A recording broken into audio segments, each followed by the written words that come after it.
Pets come to us in all sorts of ways.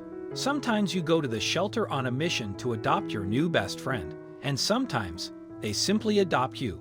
At some point, I think everyone is tempted to take in a stray who comes calling. Every now and then, however, the sweet stray you fall in love with might end up being a little bit more than the average pet owner can handle. That's exactly what happened for one teenage boy in Arizona who adopted a sweet abandoned puppy, only to discover that his new canine companion wasn't really a puppy at all. When an 18-year-old in Tucson, Arizona, saw an adorable fluffy puppy abandoned in a shopping cart, he couldn't resist. He had to save that little pooch. He begged his parents to let him keep the animal, who was undeniably cute, with big, pleading eyes and ears perked all the way up like a German shepherd's. The young man named his new pup Neo and tried to settle him into a routine. But right from the start, this particular canine seemed to have an unusually hard time adjusting to everyday life. Even for a puppy, little Neo was incredibly needy.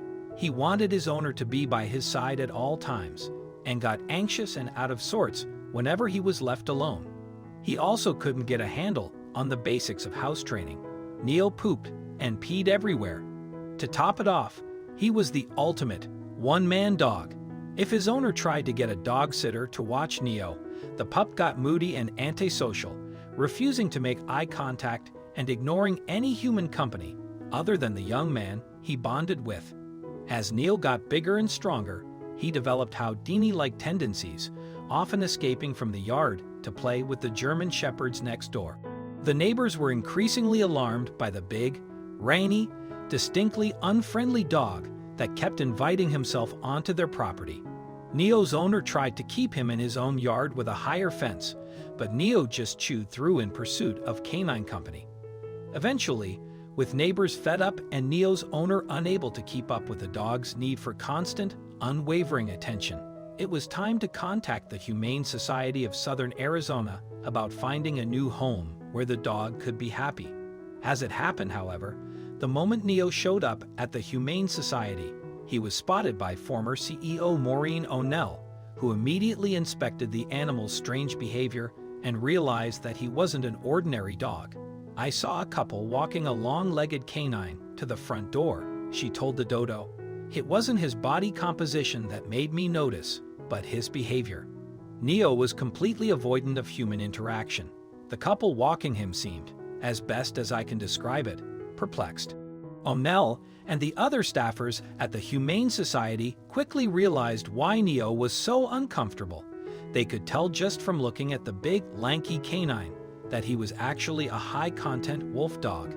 In other words, he's a cross between a wolf and a dog, but his genetics are dominantly wolf-like. That's why he had such an intense dog-like affection for one person, but was constantly trying to create a pack and was distrustful of most humans.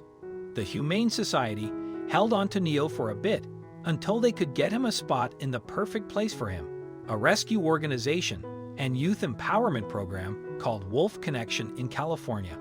Wolf Connection makes it their mission to rescue and rehabilitate wolves and wolf dogs who have been fully or partially domesticated and who wouldn't be able to survive in the wild.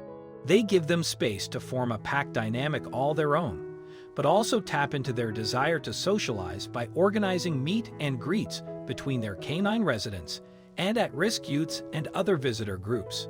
In a statement to Little Things, Wolf Connection described the role Neo holds in their organization. Neo isn't just living out his life at a wolf dog sanctuary. Wolf Connection is actually a youth empowerment program for at-risk youth.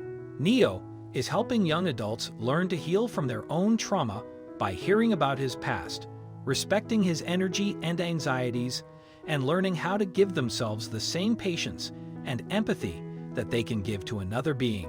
Neo's socialization and healing is done in correspondence with his work with the youth participants.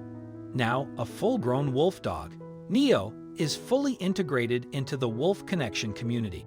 Socializing with people is still a work in progress, but according to the Wolf Connection website, he has lots of furry pup friends at the sanctuary and makes more and more progress with socialization every day. He's a lot more comfortable with people than he once was. He is pictured above having his belly tickled by a favorite person, and is even social enough now to join the other wolves on hikes with outside visitors. If you like the video, please give it a thumbs up and consider sharing it with your friends and family. Thanks again, and we'll see you in the next one.